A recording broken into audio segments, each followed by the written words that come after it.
All right, last night's feature presentation, The Flickering Torch Mystery, 1977. This is a 49 minute episode of the Hardy Boys Nancy Drew Mysteries, which was a TV show back in the 70s.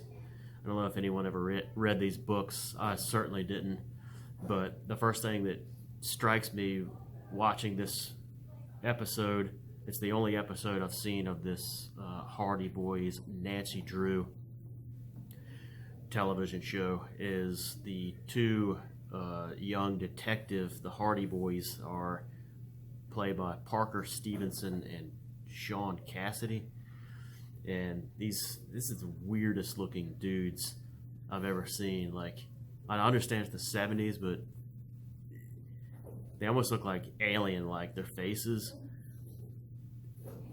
It's just weird, like their hair and something about their eyeballs and their expressions, and it's just check it out. It's it's really just they're just odd looking guys. I don't know how the network decided to pair up these two and have them as the Hardy Boys, but it's an interesting look, definitely, I would say. I mean, look, Parker Stevenson in real life was married to Kirstie Alley from 1983 to 1997.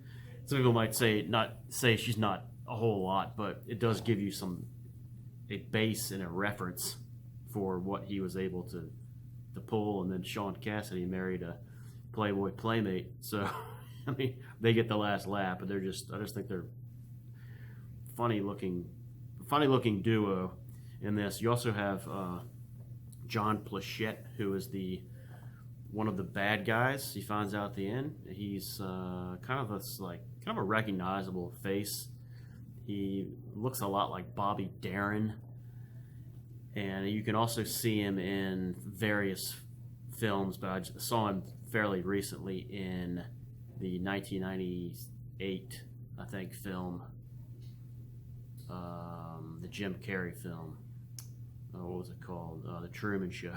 He's one of the people up, kind of directing it, and he's not in it much, but he's in that. But so he's one of the bad guys. So this is about a couple of people who are trying to kill a rock star so they can get money for investments or something, and then they rig a plane with a bomb or some kind of sound machine that sets off a bomb. So the rock star is played by Rick Nelson, and his entire real life Stone Canyon band is in this episode, which is kind of cool. So, and I added the band members, the four that were not credited, to IMDb, and IMDb was nice enough to include those in as uncredited actors. So you have like Jay DeWitt, the bass player. You have Dennis Lardon, the guitar player. Duncan, forget his first name, the drummer, and of course the great Tom Brumley, the steel guitar player, is in this as well. None of them have a line at all, except for the backing vocals. You see him performing, and Rick Nelson is basically playing himself, but he goes by the name Tony Eagle, and so you get to see them performing various songs, and they're playing all like Rick Nelson songs. You have Garden Party is the first one they play. You have a couple songs from the album Intakes, which came out that year, 1977. Something You Can't Buy, and Wings. I mean, not Wings, but what was the song? Hang on. Sorry. Yeah, the minor Canadian hit by a different artist, You Can't Dance. So You Can't Dance and Love Is Something, or Something You Can't Buy, are the two songs off of the 1977 album Intakes, which turns out to be the last. This is the end of the Stone Canyon Band. This is the only album on Epic that they put out, even though it was billed under just Rick Nelson, and it was a commercial flop, but it's a pretty good LP. And this is, you get to see the end of because this would be the end of the Stone Canyon Band, the last album that they would put out. And so they play, you get those songs, you get She Belongs to Me, the Bob Dylan song, you get Believe What You Say, a little bit of that, It's Late, and Mystery Train. Rick's on the piano on this one.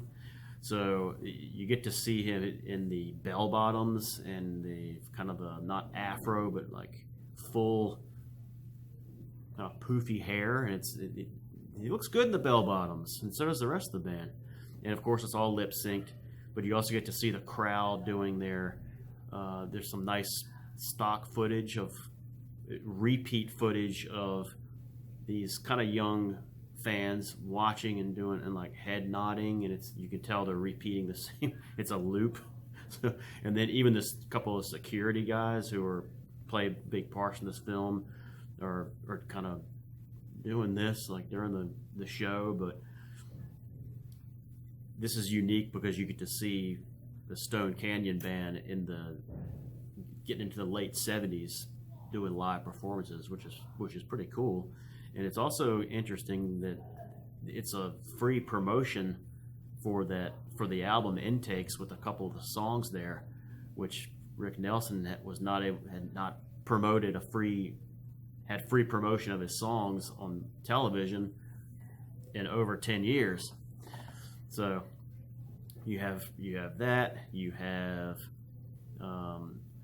Rick Nelson was a pretty good actor. I noted this on the IMDb site in my review, a short review from like a year ago. He did a pretty good job in this. It's a very hokey show, but he just shows that he's a little dull, but he was a pretty good actor. I don't understand why he didn't get many like acting roles kind of later in his life. But you have Sean Cassidy, who was a teen star, a young star at the time. He was in The Partridge Family with Shirley Jones, and it's kind of cool seeing the pair, him and Rick Nelson, who is an aging star. He's only 37 in this, but back then that was considered kind of getting later on as a rock musician. So you have that, and then the bad guys are pretty cool in this.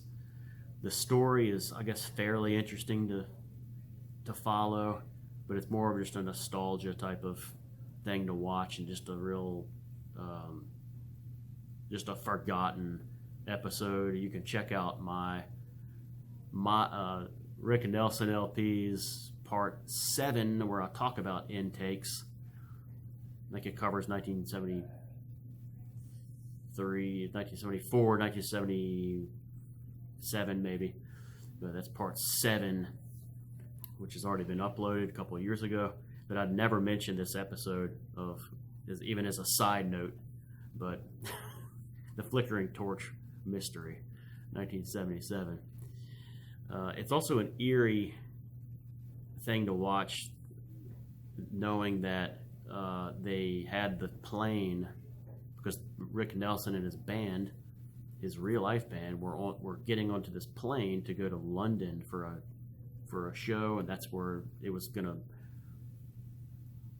en route to the London show, they were going to that's when the plane was going to explode, or there was going to be an explosion on the plane, until the Hardy Boys figured out what was going on, that there was a guy hidden in the plane at the bottom or something in a little crate, and they caught the bad guys, but it averted complete disaster.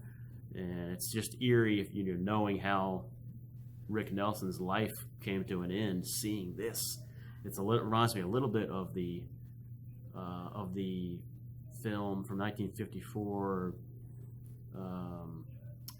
the Frank Sinatra film, Suddenly, where there's a assassination attempt on a president with a gun from not a book depository, but from a house. But it's very similar, and it happens 9 years before JFK. So kind of an eerie thing to see that like in this episode.